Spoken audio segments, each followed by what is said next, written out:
Welcome to Samba Samba. Enjoy the video.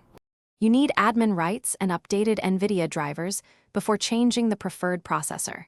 Check Windows version and GPU model in Device Manager to confirm compatibility. Save work and close affected applications before you change settings. Right-click an empty desktop area and select Nvidia Control Panel from the menu. If you do not see the control panel, reinstall the latest driver from Nvidia and restart the system. Having the app open and saved prevents lost work during the switch.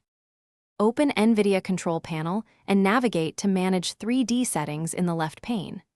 Use the Global Settings tab to set a system-wide preferred graphics processor if desired.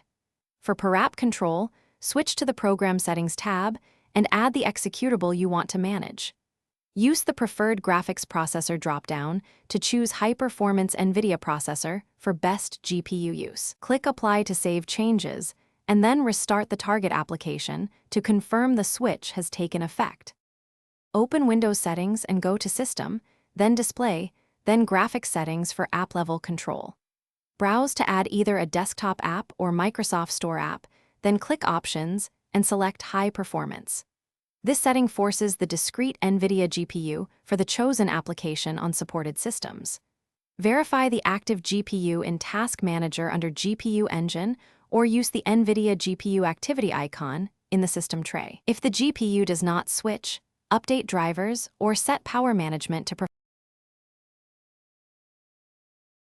Thanks for watching. Consider subscribing if we helped you.